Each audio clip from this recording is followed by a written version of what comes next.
안녕하세요, 이설입니다. 오늘은 제가 7월 달에 써봤던 제품들을 소개해드리려고 하는데요. 아무래도 공병템은 제품이 많이 쌓여 있다 보니까 좀 빨리빨리 설명하려다 보니 자세히 설명하기 힘들고, 겟레디 윈미는 실패 요소가 너무 많다 보니까 제 계획과 달리 착착착착 영상이 올라가질 않더라고요. 그래서 한 달에 한 번이라도 이렇게 제품들을 모아서 설명하는 시간을 가지려고 하는데요. 그럼 지금부터 2022년 7월에 제가 써봤던 제품들에 대한 리뷰 시작해보도록 할게요. 일단 첫 번째는 쉬먼브레드의 브라이트닝 딥 클렌저인데요. 이름에 브라이트닝이 적혀 있지만 브라이트닝 효과가 크다고 체감되는 제품은 아니었어요. 다만 이 제품을 쓰고 제 피부가 굉장히 좋아졌습니다. 일단 이 제품을 쓰기 전에 저는 좁쌀도 많이 나고 피지가 굳은 게 계속 올라왔었거든요. 뭘 써도 그게 해결이 되지가 않았어요. 근데 이 제품을 쓰고 나서는 지금 한 달 내내 다시 돌아오지도 않았고 굉장히 좋아지고, 오히려 다른 부위마저도 피지들이 잘 제거가 되고 그 피지가 빨리 차지가 않아가지고 요즘 피부 상태가 굉장히 좋단 말이죠. 사용법은 굉장히 간단한데요. 얼굴과 손에 물이 묻지 않은 상태로 마치 머드팩 바르듯이 얼굴에 전체적으로 도포해주고 그 다음에 롤링을 해줍니다. 그 다음에 클렌징 오일 유화하듯이 물을 살짝 묻혀가면서 거품을 내주시면서 시선해주시면 되는데요. 일단 가장 좋았던 점 첫 번째는 1차 세안만으로 굉장히 뽀득뽀득하고 깔끔하게 세안이 되면서 메이크업도 완전히 지워진다는 점이었어요. 물론 클렌징 오일도 깨끗하게 지워지고 저 역시 클렌징 오일을 1차 세안만으로 끝내는 편이지만, 클렌징 오일 쓰다 보면 유화 과정에서 내가 제대로 유화를 했나? 내 피부에 남아있진 않겠지? 라는 생각이 계속 들 수밖에 없잖아요. 근데 이거는 마무리가 클렌징 폼처럼 되다 보니까 내가 제대로 거품을 내고 있다는 게 손으로도 느껴지고 눈으로도 보여가지고 그런 걱정을 할 필요가 없었고요. 두 번째는 사용 방법이 아주 미세하지만 훨씬 덜 부담스러웠어요. 이게 무슨 말이냐면, 클렌징 오일이나 클렌징 밤 같은 경우는 제가 샤워하다가 메이크업을 지울 때는 굉장히 불편해서 항상 샤워를 하기 전에 지우고 들어간다거나 아니면 샤워를 마치고 나서 물기를 다 제거하고 사용한다거나 이런 경우가 많았거든요. 근데 이거는 기름이 들어간 제품이 아니다 보니까 그냥 손과 얼굴에 물기만 제거를 해도 습해도 충분히 사용할 만한 환경이 되기 때문에 이렇게 번거롭게 사용하지 않아도 돼서 좋았고요. 다만 여기 단점이 있는데, 이게 아무래도 머드팩 같은 제형을 계속 롤링을 해주다 보니까 이런 얇은 눈가 같은 경우에는 좀 뻑뻑해요. 특히 문지르다 보면은 이게 점점점 뻑뻑해지는데, 눈가는 사실 처음부터 문지르지 않잖아요. 근데 이 눈가는 또 메이크업이 굉장히 진하고 지속력이 좋은 제품들을 쓰기 때문에 지우는 게 굉장히 중요하단 말이죠. 그래서 리무버를 사용을 해야 되는데, 이 리무버를 또 사용하고 나면 여기 기름이 약간 묻어가지고 미끌미끌한 상태가 되잖아요. 그래서 이 문제를 해결하기 위해서 샀던 게 클리오의 킬래시 마스카라 리무버인데요. 이 제품 같은 경우에는 마스카라처럼 형태가 생겨가지고 속눈썹에 살짝 묻혀주면은 마스카라를 지워주는 제품이에요. 근데 일단 기본적으로 마스카라가 저희가 이 눈매 부분부터 바르다 보니까 아이라인도 당연히 같이 지워지고요. 또 마스카라 중에서도 좀 강한 제품들을 지우기 위한 전용 제품으로 나온 거다 보니까 굉장히 소량만 써도 아이 메이크업이 잘 지워져요. 그래서 저는 이 클리오 마스카라 리무버를 먼저 해준 다음에 그 위에 그냥 쉬먼브레드 클렌저를 사용을 해서 해주면 눈 화장도 정말 깔끔하게 지워지고 또 자극은 크게 가지 않게 사용을 해주고 있습니다. 그래서 평소에 페리페라나 클리오 마스카라 쓰시면서 리무버를 써도 남는다 하셨던 분들이 쓰시기에도 좋고, 또 저처럼 리무버가 사용이 불편하셨던 분들이 쓰시면 삶의 질이 올라갈 제품입니다. 그 다음은 테리피토 에이블의 테리피토 큐어 크림인데요. 이거는 협찬으로 보내주셨는데 제가 이 협찬을 받기 전에 좀 고민을 했어요. 왜냐면 제 피부는 건성이 아니거든요. 근데 이거는 누가 봐도 건성이 발랐을 때 그 효과가 극대화되고, 아토피 있으신 분들, 민감하신 분들이 쓰셨을 때 분명히 그 비포 애프터가 잘 보이고 표현도 잘 할 거란 말이죠. 근데 이걸 제가 잘 표현할 수 있을까? 이게 좋은 제품이라고 하더라도? 라는 의문을 가졌었는데 그래도 제 몸이 아무래도 건조하고 요즘 샤워도 많이 하고 에어컨도 계속 켜다 보니까 모공 각화증이라던가 이런 간지러움이 굉장히 심해져서 그러면 몸에다가 비포 애프터를 사용해보자 라는 심경으로 협찬을 받았는데요. 몸에도 물론이고 얼굴에도 굉장히 잘 썼어요. 일단 이 질감이 약간 쫀쫀한 연고 같은 질감이거든요. 근데 약간 후시딘이나 마데카솔처럼 끈적끈적하진 않은 연고 같은 제형이라서 피부에 발랐을 때 막 미끄덩미끄덩 거리는 유분감이 정말 안 느껴져요. 정말 제가 좋아하는 제형인데 이거랑 비슷한 게 닥터자르트의 시카 크림이 있거든요. 그 크림은 연고처럼 꾸덕한데 딱 흡수되고 나면 약간 건조하다고 생각이 들 만큼 매끈해지는데 얘는 이런 에어컨이나 아니면 겨울에 딱 사용하기 좋을 정도의 살짝의 보습막을 딱 남겨가지고 바르고 나서 시간이 지나도 건조함이 전혀 느껴지지 않고 저같이 몸이 굉장히 건성이신 분들도 쓰셨을 때 건조함이 느껴지시지 않을 질감과 보습감을 가진 제품이에요. 그리고 얼굴에 발랐을 때 제가 여기 턱 아래쪽에 트러블이 잔잔하게 나는 편인데 이거는 뭐 제품이나 클렌징을 열심히 한다거나 이렇게 해서 해결되는 문제가 아니거든요. 근데 이 제품을 쓰고 확실히 가라앉더라고요. 그리고 냄새도 그 시카 냄새가 나가지고 시카 크림인가 했는데 이게 또 시카 크림은 아니거든요. 그래서 제가 가이드라인을 보내주시지 않았음에도 불구하고 보내주신 메일 안내서랑 쇼핑몰에 들어가 보니까 장군나뭇잎 추출물이라는 게 있대요. 이게 시카랑 비슷한 기능을 하면서 유효 성분은 더 높게 들어있는 성분이라고 하는데 그래서 그런지 시카 피부가 잘 맞았던 제 피부에 있어서는 트러블도 잠재워주고 향도 너무 잘 맞았고 질감도 너무 좋아가지고 사실 낮에는 사용하기 조금 힘들고 밤에 에어컨 켜고 이러니까 밤에 굉장히 얇게 얼굴에 발라주고 있고 몸에는 예민한 부위들 또는 간지러움이 느껴지는 부위들에 발라주고 있어요. 그리고 이게 제가 협찬을 받았던 가장 큰 이유 중에 하나가 피부과 입점이 되어 있다는 점이었는데 저는 사실 피부과에 돈을 정말 몇백씩 들이부은 사람으로서 피부과 입점되어 있는 제품들은 대부분 피부과 시술을 하고 나서 발라도 문제가 없는 제품들이 많거든요. 그런 제품들은 진짜 순한 제품들이 많아요. 그래서 피부가 굉장히 건조한 어린이들이 계신 부모님이라던가 아니면 저처럼 얼굴은 지성인데 몸만 엄청 예민하신 분들은 몸에 전체적으로 로션 발라주시고 건조한 부위에만 이 크림을 발라주시면 훨씬 로션 사용량은 줄이면서 피부의 예민도는 낮추실 수 있으실 거예요. 그 다음 제품은 슈먼브레드의 에센셜 메이크업 선 로션인데요. 이 제품은 제가 써본 선크림 중에 가장 발림성이 좋고 가장 마무리감이 좋은 제품이에요. 혼합자차도 아니고 완전 유기자차여가지고 백탁 현상 전혀 없고요. 근데 그렇다고 기름진다거나 또는 건조함 이런 것도 없어요. 정말 디폴트 상태를 유지해주는 크림이어서 광을 내든 매트한 제형을 바르든 그 위에 얼마만큼 바르든 밀림도 없고 굉장히 가볍고 똑같은 마무리감으로 만들어줘가지고 제가 정말 즐겨 쓰고 있고요. 심지어 어느 정도냐면 요즘은 햇빛이 워낙 강하다 보니까 블라인드를 다 내리고 있어도 집에 햇빛이 들어오더라고요. 거기다가 제가 또 모니터를 항상 보고 있다 보니까 선크림을 발라야겠다 싶지만 한 번, 두 번 바르면 사실 얼굴이 좀 찝찝해지잖아요. 근데 얘는 진짜 가벼워가지고 그냥 3번까지도 막 바를 때도 많고 좀 유분이 올라온다 하는 날에는 그냥 기름 종이로만 유분만 제거해주고 덧발라도 전혀 밀리거나 답답함 이렇게 긁혀 나온 그런 거 전혀 없습니다.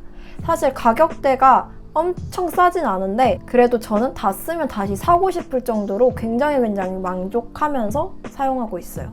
그 다음은 샤이샤이샤이 바나나 컨실 아이크림인데요. 이거는 선물로 보내주신 건데 아이크림에 약간의 색소를 넣어서 컨실러처럼 사용하도록 만든 제품이라고 보시면 돼요. 그래서 나이트 크림은 아니고요. 데이에 화장이 또는 톤업 크림 같은 거 사용해주시면서 사용해주시면 되고요. 사실 이 제품을 알고는 있었는데 저는 다크서클을 커버하는 편이 아니거든요. 여기는 사실 피부가 좀 지성에 가깝지만 이 눈가는 정말 얇고 주름도 많은 편이어가지고 컨실러를 바르게 되면 오히려 시간이 조금만 지나도 막 갈라지고 답답하고 이런 느낌 때문에 또 여기 뭔가 발려져 있으면 무거운 느낌 드시는 분 안 계신가요? 저는 여기에 두껍게 바르면 뭔가 눈가가 무거워지는 느낌이 있어가지고 컨실러를 사용하지 않거든요. 보내주신다길래 이참에 한번 써보자 생각해서 썼는데 너무너무 좋아서 화장할 때 거의 빼놓지 않고 쓰고 있고요. 일단 기본적으로 제가 생각했던 것보다 컨실러 효과가 너무 좋았어요. 진짜 촉촉하고 진짜 부드럽고 그냥 아이크림처럼 발리는데 그럼에도 불구하고 컨실러만큼은 아니겠지만 평소에 다크서클을 거의 커버하지 않는 저에게 있어서는 이만큼 이렇게 부드럽게 가려질 수 있다고? 라는 생각이 들 정도로 굉장히 커버력이 좋았고요. 두 번째는 굉장히 가벼워요. 아이크림은 기본적으로 좀 무겁고 또 좀 안티에이징 크림이다 보니까 끈적끈적한 경우도 많거든요. 근데 이 브랜드 자체가 제가 지금 정확히는 기억이 안 나는데 여름을 사랑하는 브랜드? 이런 느낌의 굉장히 재미있는 슬로건을 가진 브랜드였어요. 그래서 굉장히 유심히 봤던 기억이 있는데 그래서 그런지 아이크림마저도 보습감은 있지만 끈적이거나 무겁거나 그런 느낌이 전혀 없어요. 그래서 20대 초반 분들이 쓰셔도 광이 나거나 그런 거 당연히 없고 무겁거나 여기에 뭐 좁쌀처럼 나거나 그럴 위험이 거의 없을 거다라고 예상이 될 만큼 굉장히 가볍지만 하지만 나의 얇은 눈가에 보습은 줄 수 있는 정도이기 때문에 진짜 이 브랜드의 가벼운 이미지? 여름한 그런 느낌과 정말 잘 어울리는 제품이더라고요. 여기에 뭐 바나나 추출물, 부활초 추출물, 콜라겐 뭐 어쩌고저쩌고 많이 들어있다고는 하는데 솔직히 이걸 쓰면서 눈가 주름이 없어진다를 기대하는 건 좀 어렵다고 생각하고요.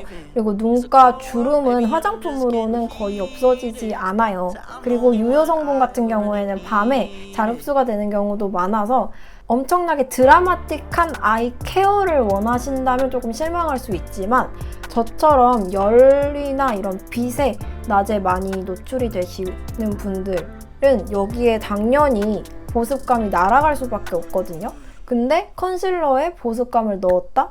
라고 보시면 그러면 당연히 사용하지 않는 것보다는 훨씬 노화를 늦출 수 있고 내 눈가를 보호할 수 있는 수단이 된단 말이죠. 그래서 저는 되게 좋은 아이디어라고 생각도 했었는데 써보니까 훨씬 더 좋고 유용해서 좀 많은 분들이 쓰셨으면 좋겠어요. 그리고 여기 들어가면 Q&A로 밤에 쓰고 자도 되냐라는 질문에 색소가 있어서 침구류에 묻을 수 있으니 쓰지 말라라는 답변이 있었는데 물론 이것도 맞지만 기본적으로 밤에는 색소가 없는 걸 쓰셔야 피부도 숨을 쉬고요. 하니까 밤에 쓰는 건 추천하지 않습니다. 다만 민낯에 써도 여기만 둥둥 떠 보이지 않아요. 되게 신기하게 토너 크림도 아닌데 눈가가 밝아지지만 그렇다고 여기만 밝아지진 않는 그런 느낌이라 민낯에 쓰시는 거는 전혀 문제가 되지 않습니다. 그 다음은 뮤드의 베어샤인 립밤인데요. 이 제품은 제가 뮤드의 베어샤인 립 마스크를 만족하게 써서 구매를 해봤어요. 이거는 립 마스크를 평소에 좋아하시는 분들, 립 마스크 쓰시면서 이런 게 립밤에 있으면 얼마나 좋을까? 라고 생각하셨던 분들이라면 굉장히 만족할 제품이에요. 굉장히 꾸덕하고 그 쫀쫀한 립 마스크를 립밤으로 그대로 담았고요. 또 디자인도 너무 유치하지 않고 가장 좋은 점 중 하나는 저는 립밤은 계속 덧발라야 된다고 생각하는데 틴트 립밤 같은 경우는 바르고 나면 착색이 빨갛게 남아가지고 나중에 되면 약간 쥐 잡아먹은 듯하게 남는 경우가 많잖아요. 근데 이 제품은 정말 착색이 약하게 남기 때문에 시간이 지나더라도 그렇게 빨갛게 남지 않아요. 정말 제가 아침부터 저녁까지 하루 종일 덧발라도 그냥 정말 혈색 있을 정도로만 남기 때문에 저처럼 립밤 자주 덧바르시는 분들도 사용하기 좋을 것 같아요. 그 다음 마지막은 피카소의 함경식 메이크업 스파츌라인데요. 저는 이 제품 화장 못하시는 분들일수록 사셨으면 좋겠어요. 일단 첫 번째 포인트는 의도치 않게 화장을 잘할 수 있게 돼요. 무슨 말이냐면 기본적인 브러쉬들 같은 경우에는 간격이 요때만하다 보니까 피부 곳곳에 다 들어갈 수 있거든요. 근데 스파츌라는 면 자체가 이렇게 넓잖아요. 그렇다 보니까 이렇게 펼칠 수 있는 면이 얼마 되지 않아요. 그리고 손목 스냅도 이렇게 쓰다 보니까 우리가 이렇게 펼치고 나면 여기 부위에는 사실상 거의 안 발리게 되잖아요. 근데 이게 우연의 일치인지는 모르겠지만 이렇게 안 발리는 부분, 그리고 잘 바를 수 없는 부위들은 파운데이션을 굉장히 소량만 사용해야 끼이지 않는 부위들이에요. 여기 같은 경우는 끼이진 않지만 얼굴이 부해 보일 수 있기 때문에 기피하는 부위이고, 근데 이런데 이게 안 들어가서 안 발리게 됐을 때 오히려 브러쉬로 여기 꼼꼼히 발랐을 때보다 훨씬 무너짐도 예쁘고, 그냥 메이크업을 끝냈을 때부터 얼굴에 입체감이 살아나기 때문에 훨씬 잘 된단 말이죠. 그래서 정말 의도치 않게 메이크업을 잘 하시게 될 수 있고요.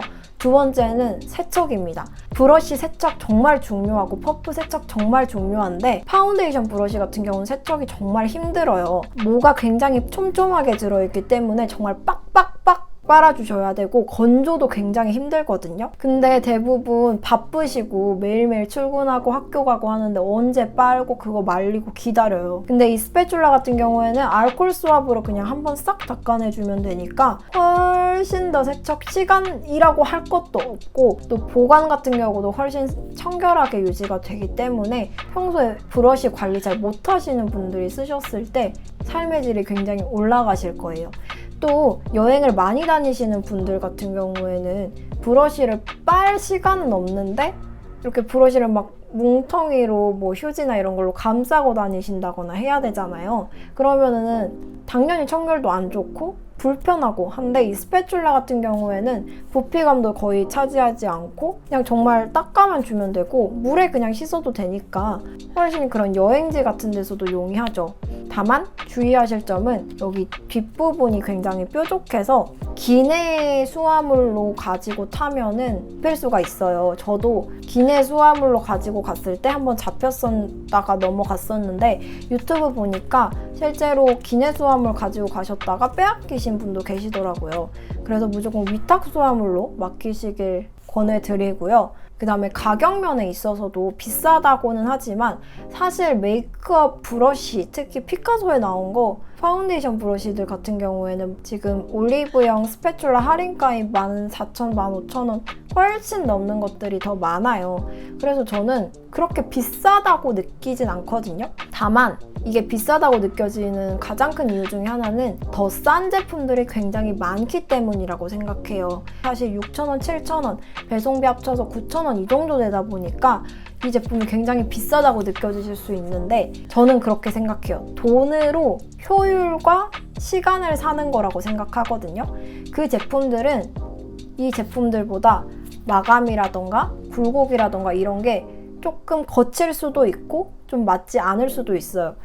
그래서 뭐 이게 10만 원짜리면 솔직히 좀 아닌 것 같지만 15,000원 정도의 노하우와 명예를 가지고 만들었다면 저는 차라리 이걸 써서 내가 힘 조절을 하지 않아도 되고, 내가 긁힐 걱정을 하지 않아도 되고, 내가 스패츌라를 쓰면서 양 조절을 할 생각을 하지 않아도 되는 게 훨씬 더 나은 선택이라고 보거든요.